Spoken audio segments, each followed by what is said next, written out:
যত রকমভাবে ইলিশ মাছ রান্না করা যায় তার মধ্যে সবথেকে বেশি মজা হয় এইভাবে রান্না করলে। আজ পর্যন্ত আমি এভাবে যতবার ইলিশ মাছ রান্না করে কাউকে খাইয়েছি সেই অনেক বেশি প্রশংসা করেছে।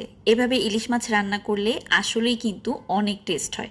আপনারা যারা আসছে পহেলা বৈশাখে ইলিশ মাছ রান্না করতে চাচ্ছেন আমার এই রেসিপিতে রান্না করে দেখতে পারেন, অনেক টেস্ট হবে খেতে।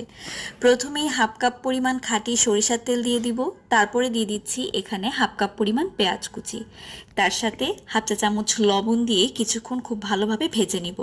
পেঁয়াজটা একটুখানি নরম হয়ে গেলে হাফ কাপ পরিমাণ পেঁয়াজ বাটা দিয়ে দিব।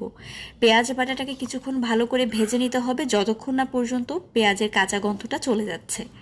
তো পেঁয়াজটা মোটামুটি ভালোভাবে ভাজা হয়ে গেলে 1 চা চামচ পরিমাণে রসুন বাটা দিয়ে দিব। এই রান্নায় অবশ্যই রসুন বাটাটা ব্যবহার করতে হবে। তো আমি এখানে 8টা শুকনা মরিচ সামান্য একটু পানি দিয়ে ব্লেন্ডারে একদম মিহি করে ব্লেন্ড করে নিয়েছি। এই